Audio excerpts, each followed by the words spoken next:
AGS entertainment பேனர்ல. இது வந்து என்னோட ரொம்ப ரொம்ப க்ளோஸ் ஃப்ரெண்ட் கல்பாத்தி சாரோட படம். அதிகப்படியான சுதந்திரமும் அதிகப்படியான செலவும் செய்யக்கூடிய ஒரு நல்ல ஒரு அன்பான தயாரிப்பாளர் கல்பாத்தி சகோதரன். ஜெயம் ராஜா டைரக்ட் பண்ணி ஜெயம் ரவி நடிக்கிற படம். ஜெயம் ரவி எல்லா படத்துலயும் இருக்கிற மாதிரி இதுலயும் வந்து ரொம்ப ஸ்மார்ட்டா, ரொம்ப அழகா, ரொம்ப ஹேண்ட்ஸமா இருக்காரு.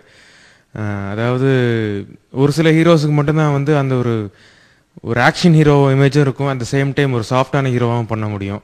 அதுல இருக்க ஒரு சில ஹீரோஸ்ல வந்து என்னுடைய நண்பர் ஜெயம் ரவியும் ஒருத்தர். எப்பவுமே வந்து ரவி கிட்ட எந்த விஷயம்னாலும் பேசலாம், போட்டி பொறாமே கிடையாது. எந்த டவுட்டா இருந்தாலும் பேசி கிளியர் பண்ணிக்கலாம். ரெண்டு பேருக்குள்ளயும் நல்ல ஒரு அண்டர்ஸ்டாண்டிங் இருக்கும். நீங்க பாக்குற ரவி உண்மையான ரவியே இல்ல, அவனோட மறுபக்கம் டோட்டலா வேற. ரவி எனக்கு நல்ல ஃப்ரெண்ட். நாங்க ஒன்னா ஸ்டன் கிளாஸ் இடத்துலலாம் நிறைய இன்ட்ராக்ட் பண்ணியிருக்கோம், மீட் பண்ணியிருக்கோம்.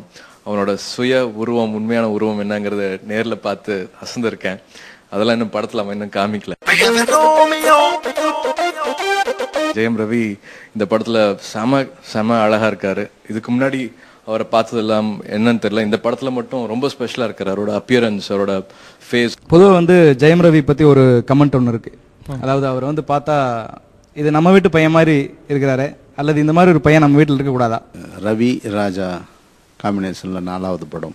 ஜெயம்ல ஆரம்பிச்சு M Kumaran son of Mahalakshmi 3வது படம் உனக்கும் எனக்கும். ஸோ ஒரு ஹேட்ரிக் அப்புறம் இந்த படம் பண்றாங்க. இவர்களுடைய காம்பினேஷன்ல இருக்கிறது பார்த்தீங்கன்னாக்கும் அந்த தமிழ் கலாச்சாரம் மாறாம அந்த அந்த அந்த அதுக்குள்ள அந்த ஒரு கதைக்குள்ள என்ன உணர்வு இருக்குமோ அதை அப்படியே கொண்டு வரதுக்கு 2 பேரும் போராடிக்கிட்டு இருக்காங்க. அவங்க காம்பினேஷன்ல வர எல்லா படங்களுமே வந்து டிஃபரெண்டான ஒரு டைட்டில் இருக்கும். சந்தோஷ் சுப்ரமணியம்ங்கிறது வந்து ஒரு செம்ம டைட்டில். ஆக்சுவலி ஒரு செம்ம நாவலான, ரொம்ப அப் டு டேட் டைட்டில் தான் சொல்லணும். நான் ஒரு ஃபாதரோட நேமும் ஒரு சன்னோட நேமும் சேர்ந்து வச்சிருக்காங்க.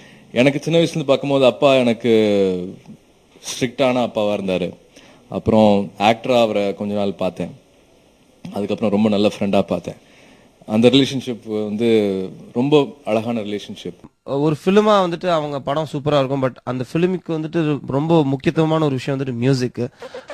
படத்துல 6 சாங்குக்குமே நான் பெரிய ஃபேன். அந்த படத்துல லீடிங் மியூசிக் டைரக்டர்ஸ் தான் இந்த படத்துக்கு மியூசிக் பண்ணியிருக்காரு. That's none other than Devi Sri Prasad. எனக்கு ஏற்கனவே 6 படத்துல வந்து சூப்பராக பாட்டெல்லாம் போட்டு கொடுத்தாரு.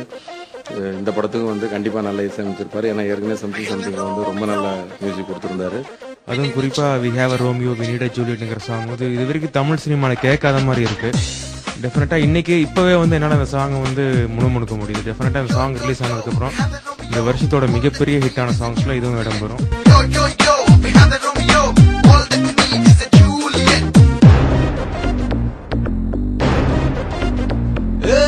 செந்தமிழ் பேசும் அழகு ஜூலியட் எங்கிருக்காளோ தேடுவோம்.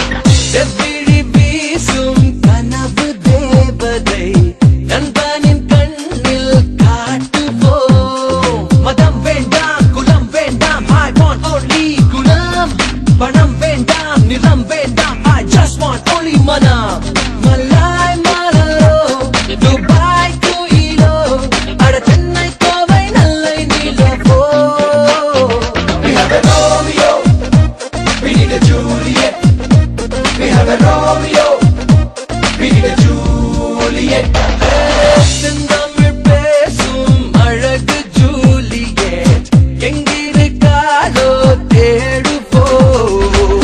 இந்த பாட்டுக்கு அப்புறம் என்ன ஆகும்னா, இது மாதிரி ஒரு மாப்பிள்ளை நம்ம வீட்டுக்கு கிடைப்பாரா? ஒரு காதல் தேடலை ஆரம்பிக்கக்கூடிய ஒரு அழகான ஒரு பாட்டா இந்த பாட்டு வந்திருக்கு. ரொம்ப அற்புதமா இசையில வந்து அந்த திரையரங்கமே ஒரு அதிர்ற மாதிரியான ஒரு இசையை அவர் அமைச்சிருக்காரு. சாங்ஸ் எல்லாம் கண்டிப்பா ஹிட் ஆகும். உங்களுக்கு எல்லாருக்கும் ரொம்ப பிடிக்கும். ஏன்னா கண்டிப்பா இது வரைக்கும் நீங்க லிஸ்ட்ல பாத்தீங்கன்னாலே ராஜா சார் படத்துல எல்லா சாங்ஸுமே ஹிட் தான். ஸோ அவர் வந்து மியூசிக் ரொம்ப ரொம்ப சென்ஸ் உள்ள ஒரு director. I am very proud to work with Devi Sri once again. இந்த பாட்டில் வந்து ஒரு சும்மா டான்ஸ் மூமெண்ட்ஸ் மட்டுமே இல்லாமல் அது அழகாக கதையோட மிக்ஸ் பண்ணி அதோட எந்த அந்த கேரக்டரேஷன் கெட்டு போகாமல் ரொம்ப அழகாக பண்ணி கொடுத்த மிஸ்டர் ஷோபி. எப்படி சொல்றதுன்னா, நாங்க 4 பேர் வந்து 3 பேர் உட்காந்துட்டு இருக்கிறோம். மாஸ்டர் வந்து இப்படி போறாரு. போன உடனே மாஸ்டர் வணக்கம் வாங்க அவரும் அப்படின்னு போவாரு. கூப்பிடுவாரு, என்ன மாஸ்டர்? ஓஹோ 1 2 ஓஹோ சொல்லுவோம். திருப்பியும் ஓகே போயிடுங்க போயிடுவோம். திருப்பியும் வாங்க வந்தோடனே ஆஹா ஆஹா போங்க அப்படின்னு போயிடுவோம். அப்புறம் மாஸ்டர் ஒரு தடவை கிராஸ் பண்றாரு. அப்ப நாங்க சொல்றோம், என்ன மாஸ்டர் பெரிய மூவ்மெண்ட்லாம் ஒன்றும் போட மாட்டாரு, ரொம்ப ஈஸியா இருக்குது, ரொம்ப சாதாரணமா இருக்குது மூவ்மெண்ட்லாம் அப்படின்னு பேசிட்டு மாஸ்டர் காதுல விழுந்துருச்சு போல. மதியானம் லஞ்சுக்கு மேல அந்த 3 பேரை கூப்பிடுங்க. அதனால 3 பேரு என்னப்பா கூப்பிடுறாங்க வாங்க பாடிட்டு போறோம். போன உடனே எனக்கு ஒரு மூவ்மெண்ட் இப்படி தட்டி கீழே உட்காந்து கண்ணா பின்னா கதை சொல்லாதே சொன்னா சொன்னா. மறுநாள் காலையில இது மாதிரி உட்கார முடியலங்க, இப்படிதான் வரும், அப்படியே இப்படி குனிஞ்சா மாதிரி ஒரு 3 பேர். உண்மையா சொல்றேன், ஒரு அடுத்த பாட்டு அந்த பாட்டு முடிச்சுட்டு இங்க ஒரு பாட்டு எடுத்தோம், அது வரைக்கும் அந்த வலி இருந்துச்சு. இவங்களோட பண்றது ரொம்ப என்ஜாய்மெண்டா இருந்தது. அதை யோசிச்சு பார்த்தேன், நாங்களே இந்த சாதாரண மூவ்மெண்ட் இப்படி தொடலாம் வலிச்சு நொந்து நூடுல்ஸ் ஆயிட்டுமே. ஹீரோ வந்து அந்த எத்தனையோ பாட்டு 4-5 பாட்டு ஆடி இருக்காரு, என்ன நிலைமையானார்னு அவர் தான் கேட்கணும். அதாவது சந்தானம் உண்மையாவே சொல்ல போனா எங்க அண்ணனும் சொன்னாரு, அந்த பாயிண்ட் நோட் பண்ணி எல்லா விதமான டான்ஸும் இந்த படத்துல நான் ஆடிட்டேன். ஃபோக்ல இருந்து வெஸ்டர்ன்ல இருந்து ஹிப்ஹாப்ல இருந்து எல்லாமே ஆடிட்டேன். அது ஏன்னு தெரியல, மாஸ்டருக்கு என்ன பார்த்தா அந்த பாசம் ஏன்னு தெரியல. எப்பவுமே ஒரு மூமெண்ட் கொடுத்தவொன்னு என்ன சொல்லுவாரு, ஐயோ இந்த மூமெண்டா ஐயோ எப்படின்னு சொல்லுவாரு. எல்லாம் சும்மா என்ன பாத்தீங்கன்னா அந்த இது இப்ப வரும் வராது சொல்லுவாங்க, இது பாத்தீங்கன்னா வராது ஆனா பாத்தீங்கன்னா வரும்.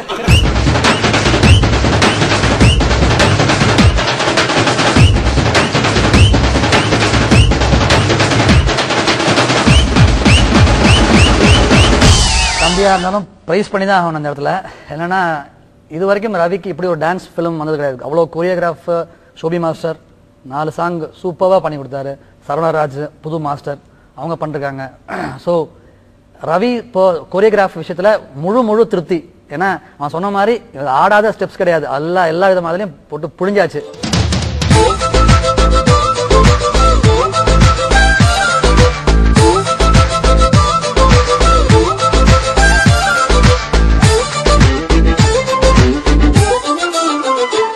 அதாவது இந்த படத்தோட பாடல்கள் கேட்டேன், உண்மையிலே ரொம்ப நல்லா இருக்கு.